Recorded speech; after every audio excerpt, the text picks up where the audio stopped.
안녕하십니까 성도 여러분. 오늘은 문지방 언약 시리즈 세 번째 시간으로 라합의 언약 신앙에 대해 살펴보겠습니다. 혹시 문지방 언약이 무엇인지 처음 듣는 분들이 계시다면 이전 방송을 참고하시기 바랍니다. 지난 시간에 롯이 구원받을 수 있었던 이유가 문지방 언약의 정신을 가지고 손님을 잘 대접한 것에 있다는 사실을 살펴보았습니다.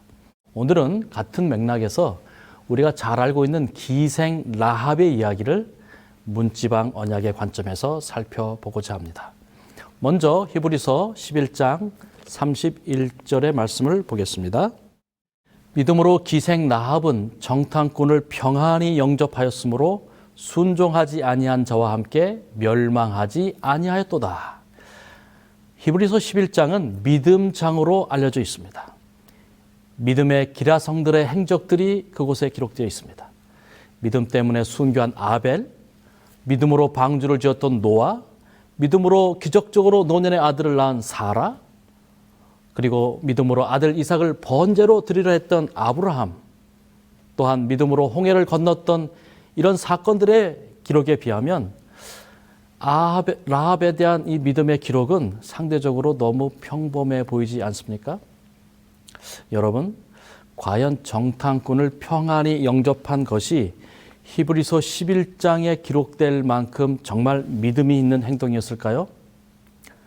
여리고 성을 무너뜨리는데 아주 결정적인 공헌을 한 여호수아의 이야기나 두 명의 이 정탐꾼에 대해서는 이름조차 언급하지 않으면서 반면에 이방인이었고 여성이었으며 더구나 직업이 기생이었던 이 라합의 믿음을 높이 평가한 이유가 무엇이라고 생각하십니까? 야고보서 2장에 보면 이 살아있는 믿음과 죽은 믿음을 비교하면서 살아있는 믿음을 가졌던 두 명의 인물을 사례로 들고 있습니다. 첫째는 아브라함인데 이삭을 제물로 바친 그 행동을 믿음 있는 행동으로 칭찬했습니다. 그리고 둘째는 다름 아닌 라합입니다. 그런데 역시 이곳에서도 이 아브라함과 비교해 보면은 이 라합 행동은 너무너무 평범해 보입니다.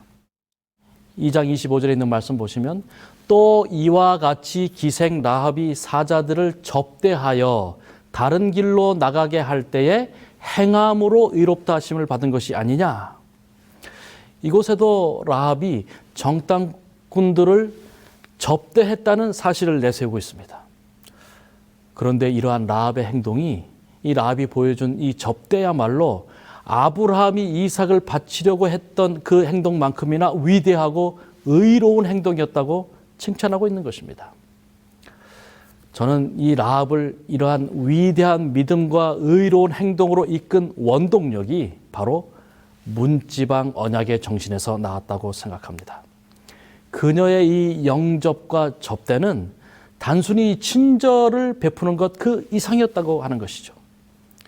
세상에 친절한 사람은 많습니다. 하지만 낯선 이방인을 위해서 그것도 정탐꾼들에게 친절을 베풀기 위해서 자기의 목숨을 거는 사람은 많지 않다는 것이죠. 여러분, 우리가 다시 한번 라합의 이야기에서 이 문지방 언약의 관점으로 이 사건을 바라보지 못하면 어쩌면 우리는 라합의 행동을 과소평가하기 쉽습니다. 자, 이제 우리는 이 라합이 정탐꾼들을 숨겨준 이유를 문지방 언약의 관점에서 살펴보겠습니다.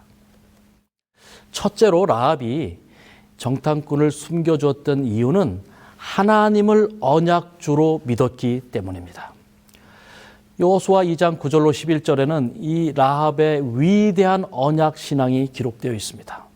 특별히 9절에 보시면 라합은 여호와께서 가나안 땅을 이스라엘 백성에게 주신 것을 알았다라고 고백합니다. 하나님께서 이미 아브라함과 언약을 맺으셨다는 사실, 또 그 언약의 성취로서 400년 만에 이스라엘 백성이 지금 가나안에 들어가는 첫 관문인 여리고를 정복하려고 한다는 사실을 정확히 이해하고 있었습니다. 또한 언약을 지키시기 위해 하나님께서 얼마나 큰 능력을 행하셨는지 이 소문을 통해서 분명히 알고 있었습니다.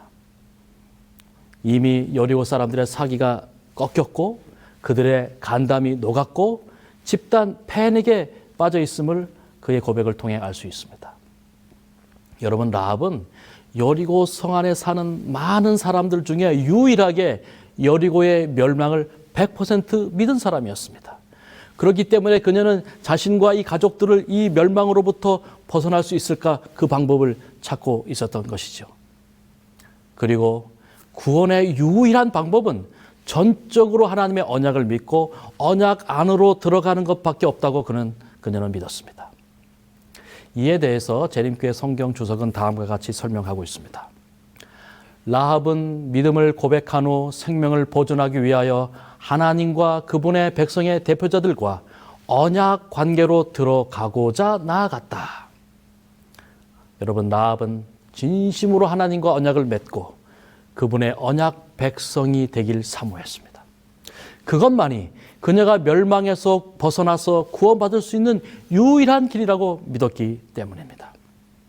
400년 동안 종살이했던 이 노예 백성들을 그들의 조상과 맺은 언약을 기억하시고 그들을 애굽에서 해방시켜서 당신의 신부로 삼으신 하나님이시라면 지난 어둠의 땅에서 이 죄의 노예로 살았던 자신 또한 하나님의 순결한 언약 백성이 될 수 있다는 믿음을 가졌던 것입니다.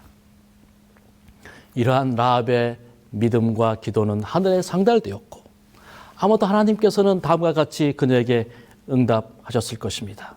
이사야서 29장 8절에 있는 말씀처럼 말이죠. 여호와께서 이같이 이르시되 은혜의 때에 내가 내게 응답하였고 구원의 날에 내가 너를 도왔도다. 내가 장차 너를 보호하여 너를 백성의 언약으로 삼으며 나라를 일으켜 그들에게 그 황무하였던 땅을 기업으로 상속하게 하리라. 둘째로 라합이 정탐꾼을 숨겨줬던 이유는 그녀에게는 언약을 행동으로 옮기기에 충분한 헤세드를 가지고 있었기 때문입니다. 우리는 라합이 이 두 정탐꾼들에게 마지막 당부를 할 때 했던 말에 귀를 기울일 필요가 있습니다. 여호수아 2장 12절의 말씀입니다.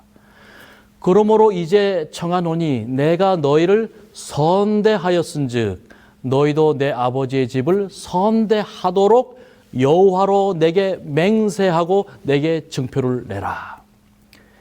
여기에서 라합은 아주 특별한 단어를 두 번 사용합니다. 내가 너희를 선대하였은즉 너희도 나의 집을 선대하라는 간청이었는데요. 이곳에 두 번 선대라는 말이 사용되었고 이 히브리어로 이 선대가 바로 헤세드입니다. 헤세드는 강자가 약자에게 자발적으로 베푸는 이 언약적 사랑을 총칭하는 단어입니다. 그래서 이 단어는 성경에서 자비, 인자, 친절, 인애, 성실, 충성, 사랑 등 이 다양한 언어로 번역되고 있는데 하나님께서 우리에게 베푸신 그 언약 사랑을 총칭하는 단어입니다.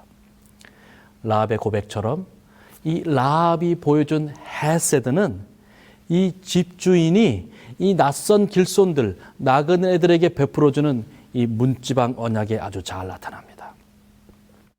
지난번에 살펴본 롯의 이야기와 같이 오늘 살펴볼 라합의 이야기는 여러 면에서 공통점을 갖고 있습니다. 소돔이 죄로 인해서 곧 심판받을 도시였듯이 여리고 역시 심판을 앞두고 있었습니다. 롯과 라합 모두 그들의 집에 낯선 손님들이 찾아왔습니다. 두 명 모두 자기 집에 낯선 이방인들을 손님으로 영접했습니다. 그리고 그들은 문지방 언약을 맺은 언약주로서 이 나그네들에게 숙소나 음식을 제공했을 뿐만 아니라 그들을 보호하기 위해서 자신의 목숨을 걸고 온갖 위험을 감수했던 것입니다. 그런 의미에서 라합은 문지방 언약의 사람이었습니다. 그리고 낯선 사람 두 명이 자기 집을 찾아왔을 때 그들이 이스라엘의 정탐꾼임을 직감했을 것입니다. 그러나 그녀의 눈에는 그들은 자신의 도성을 멸망시키러 온 존재들이 아니라 하나님께서 라합 자신을 구원하기 위해 보내신 천사들처럼 보였을 것입니다. 그런 의미에서 라합은 히브리서 11장 31절의 표현대로 정탐꾼들을 평안히 영접할 수 있었다는 것입니다. 마치 기다리고 있었다는 뜻이요. 그들은 당황스럽고 갑작스럽게 들이닥친 손님이 결코 아니었다고 하는 것입니다. 야고보서 2장 22절의 표현대로 정탐꾼들을 접대할 수 있었던 것은 라합이 가졌던 문지방의 언약을 행동으로 옮길 수 있는 믿음을 갖고 있었기 때문입니다. 이러한 행동하는 믿음은 결정적인 순간에 빛을 발하였고 이 정탐꾼들의 마음을 감동시켰고 결국 라합의 가족을 구원으로 이끌었습니다. 이에 대해서 보조와 선지자 482쪽에는 다음과 같이 말씀합니다. 그러나 여리고 여인 라합이 자신의 생명의 위협을 무릅쓰고 이 정탐꾼들을 숨겨 주었다. 그의 친절에 대한 보답으로 정탐꾼들은 성이 함락될 때에 그를 보호해 주겠다고 약속했다. 이 같은 맥락에서 교회정언 3권 263페이지에도 다음과 같이 말씀합니다. 하나님께서는 여리고성이 저주를 받아 라합과 그의 가족들 외에는 모두 멸망받아야 한다고 말씀하셨다. 이들은 라합이 주님의 사자들에게 베푼 호의 때문에 구원을 받아야 했다. 화인 여사께서는 라합이 구원받은 이유가 친절에 대한 보답으로 혹은 주의 사자들에게 베푼 호의 때문이라고 했는데 이러한 행동의 근원은 바로 문지방 언약으로부터 나온 것임을 이 시간 기억하시기 바랍니다. 마지막으로 우리는 라합이 정탐꾼과 맺었던 이 언약과 언약의 증표에 대해 살펴보고자 합니다. 이제 라합은 자신의 보호하에 두었던 이 정탐꾼들을 떠나보내면서 그들에게 한 가지 간청을 합니다. 자신이 그들에게 보여준 이 헤세드, 선대를 기억해달라고 하면서 12절에 보시면 여호와의 이름으로 언약의 맹세를 하고 언약의 증표를 달라고 요청했습니다. 라합은 이 순간 하나님의 언약을 붙잡길 원했습니다. 그리고 자신의 구원을 확증할 만한 언약의 증표를 달라고 간청했습니다. 정탐꾼들은 즉석에서 라합과 언약을 체결하고 그녀에게 언약의 증표와 조건들을 제시했습니다. 여호수아 2장 18절의 말씀입니다. 우리가 이 땅에 들어올 때에 우리를 달아내린 창문에 이 붉은 줄을 매고 내 부모와 형제와 내 아버지의 가족을 다 내 집에 모으라. 이 라합이 구원을 받으려면 몇 가지 조건이 충족돼야 했습니다. 첫째는 언약의 피가 필요했습니다. 원래 언약을 맺을 때 짐승을 잡고 그 피로 언약을 체결했죠. 하지만 당시의 상황이 짐승을 잡을 수 없는 상황이었기 때문에 이 언약의 피 대신 이 피를 상징하는 붉은 줄이 필요했습니다. 둘째는 이 붉은 줄을 반드시 이 정탐꾼들을 달아내린 그 창문에 매달아야 했다는 것입니다. 왜 하필 창문이었습니까? 이 붉은 줄은 반드시 두 정탐꾼을 달아내린 이 창문에 매야 했는데 그곳을 통해 정탐꾼들이 먼저 구원을 받았기 때문입니다. 그래서 이 창문을 통해서 구원이 들어가고 구원이 나가는 통로가 되었다고 하는 것이죠. 비록 이 창문은 좁은 문이었지만 붉은 줄을 매는 순간 구원의 문이 활짝 열린 것이죠. 이 창문은 이 성 바깥쪽을 향해서 나 있었기 때문에 성 안쪽에서는 이 붉은 줄을 볼 수가 없었습니다. 하지만 성 밖에서는 잘 보였다고 하는 것이죠. 이스라엘 백성들이 군사들이 여리고를 무너뜨리기 위해서 매일 성을 한 바퀴 돌 때마다 그들은 라합의 창문가에 매달린 붉은 줄을 보았을 것입니다. 그리고 마지막 날 7째 날에 7번을 돌면서 7번 그 붉은 줄을 보았을 것입니다. 이 장면은 우리에게 유월절의 그 집 문과 집 설조와 또 이 문지방에 뿌려진 어린 양의 피를 떠올리게 합니다. 재림교회 성경 주석에 다음과 같이 말씀하죠. 그녀가 이 정탐꾼에게서 자신과 가족의 생명을 보존해 주겠다는 맹세를 받아낸 후 그들은 창문에 맨 붉은 줄을 표로 지정했다. 문설주에 뿌려진 피와 같이 이 줄은 그 안에 거하는 사람들의 안전을 보증했다. 마치 6월절에 심판하는 천사가 그 문지방의 피를 보고 그 집을 넘어갔듯이 이스라엘의 군사들이 여리고를 심판하는 날, 이 붉은 줄이 매달린 라합의 집을 넘어간 것입니다. 세 번째로 라합과 가족들은 반드시 이 붉은 줄이 매달린 창문 안에, 그 창문이 있는 집 안에 머물러 했다고 하는 것입니다. 한 발자국도 집 밖에 나가서는 안 되었습니다. 유월절과 마찬가지로, 문지방 언약과 마찬가지로 피로 상징된 이 붉은 줄이 매달린 이 문 안에 머물러 있는 자들만이 구원을 보장받을 수 있었습니다. 이 피는 바로 예수님께서 십자가에서 흘리신 새 언약의 피를 상징합니다. 에베소서 2장 11절로 13절의 말씀을 보겠습니다. 그러므로 생각하라. 그때 너희는 그리스도 밖에 있었고 이스라엘 나라 밖의 사람이라. 약속의 언약들에 대해서는 외인이요 세상에서 소망이 없고 하나님도 없는 자이더니 이제는 전에 멀리 있던 너희가 그리스도 예수 안에서 그리스도의 피로 가까워졌느니라. 여호수아 2장 18절에 의하면 라합은 정탐꾼들이 떠나자마자 붉은 줄을 창문에 매달았다고 기록하고 있습니다. 마치 붉은 줄을 이미 준비하고 있었다는 듯 말입니다. 그리고 이 이야기는 이 두 정탐꾼이 무사히 이스라엘 진영으로 돌아와서 이 여리고에서의 모든 정탐 그 상황을 여호수아에게 보고하는 것으로 맞춰지게 됩니다. 그런데 여러분, 그들의 보고 내용을 보면 그 어디에도 이 성의 견고함이나 또 군사력이나 하는 이런 정보는 하나도 없습니다.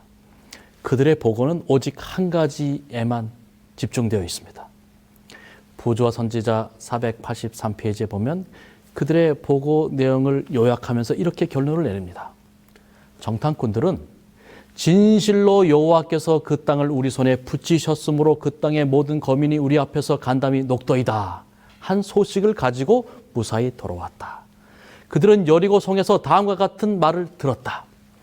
너희가 애굽에서 나올 때야 여호와께서 너희 앞에서 홍해 물을 마르게 하신 일과 너희가 요단 저편에 있는 아모리 사람 두 왕 시온과 옥에게 행한 일, 곧 그들을 전멸시킨 일을 우리가 들었음이니라. 우리가 듣자 곧 마음이 녹았고 너희의 연고로 사람이 정신을 잃었나니 너희 하나님 여호와는 상천하지의 하나님이시니라.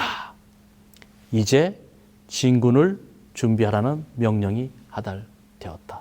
다시 말하면 라합이 정탐꾼들에게 들려줬던 그 이야기, 이것이 여리고 정탐의 최종 보고서로 채택되었다고 하는 것이죠. 그런 다음에 진군 명령이 떨어진 것입니다. 라합이 보여준 이 문지방 언약의 정신이 이스라엘을 승리로 이끌었고 라합의 가족들을 구원으로 이끌었다고 하는 것입니다.